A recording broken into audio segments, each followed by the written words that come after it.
欢迎来到我们的频道，希望您在这里度过一段轻松愉快的时光。今天我们想为您带来以下新闻：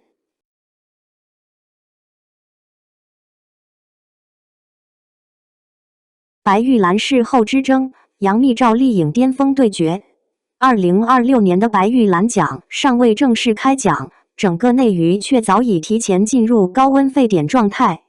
今年的事后之争被无数观众与业内人士视为近10年来最具看点的一次对决，而这场焦点大战的核心，无疑是85花阵营中的2位顶流杨幂与赵丽颖。当流量、口碑与现实题材的重量级作品在同一赛道正面相撞，这场较量已经不再只是奖项归属的竞争，更像是一场关于转型、证明与行业话语权的集中爆发，火药味之浓，从开年便一路拉满，几乎没有降温的空间。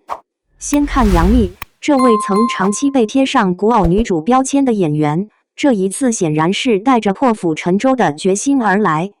在电视剧《生万物》中，她饰演农村女性宁秀秀，角色年龄跨度从18岁到80岁，这样的设定本身就对演员提出了极高要求。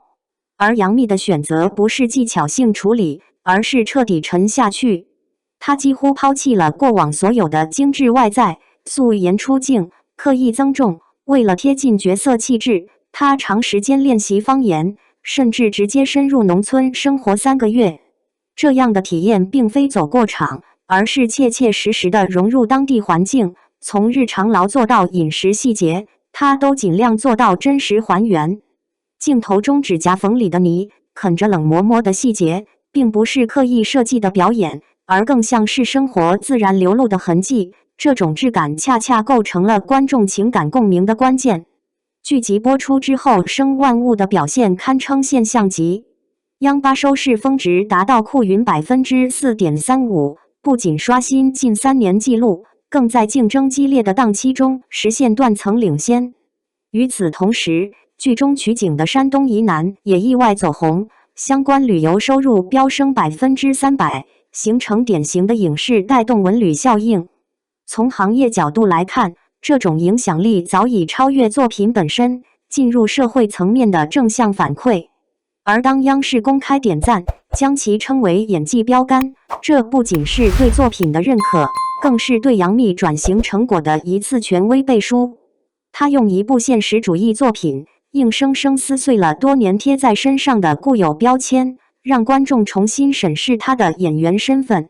再把目光转向赵丽颖，这位同样以拼命著称的演员，在小城大事中展现出的决心与力度丝毫不逊色。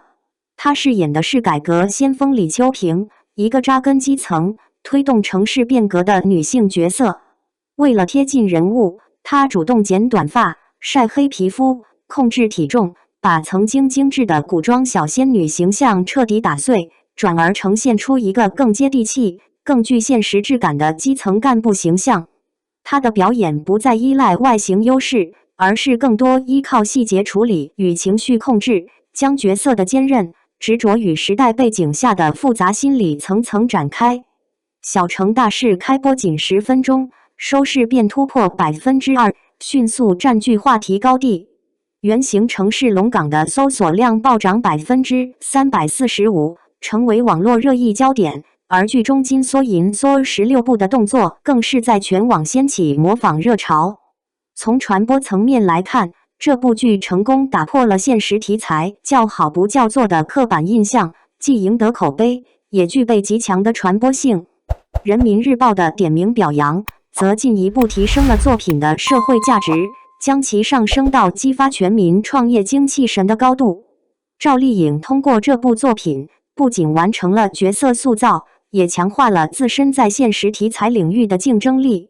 然而，这场对决最耐人寻味的地方，并不仅仅在于谁能摘得事后桂冠，而在于它可能改写85花的整体叙事结构。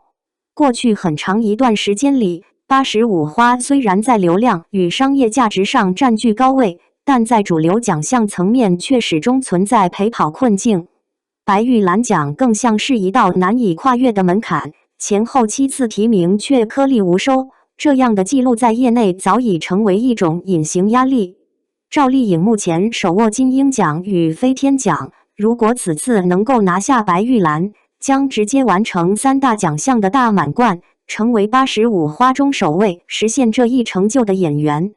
这不仅意味着个人职业生涯的封神，更象征着一个时代标签的彻底翻篇。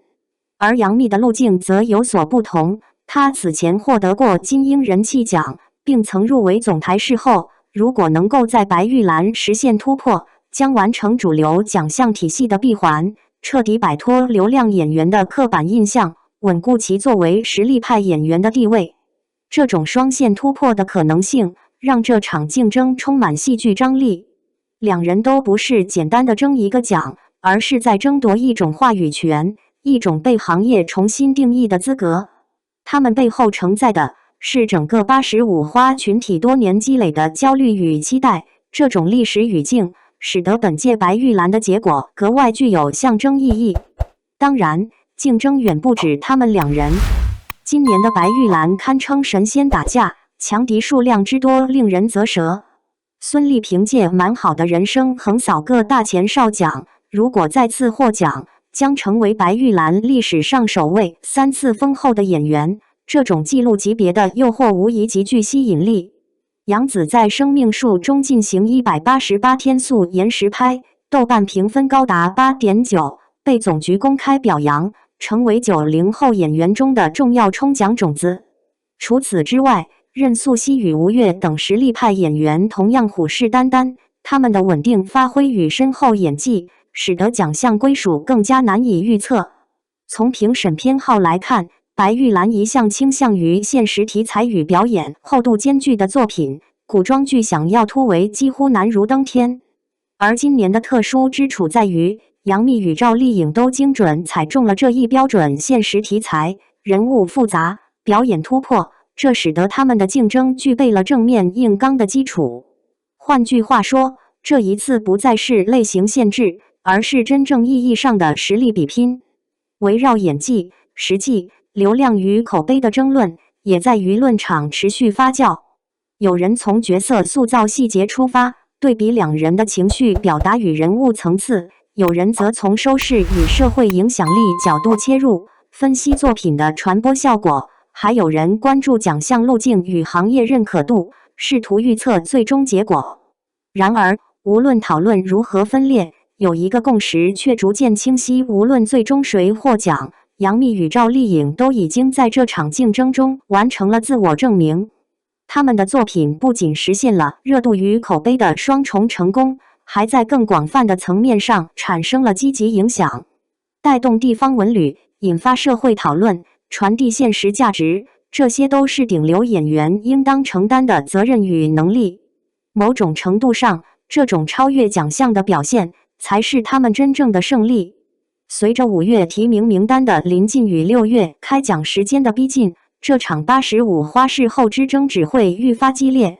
是赵丽颖一举实现大满贯，完成职业生涯的终极跃迁，还是杨幂成功破局，打破多年桎梏，重塑行业认知？一切都仍充满悬念。而对于观众而言，这种悬念本身正是这场盛事最迷人的部分。感谢观看视频。如果您觉得这条新闻对您有帮助，请记得点赞、评论并订阅频道。祝您生活充满正能量。再见，我们下个视频见。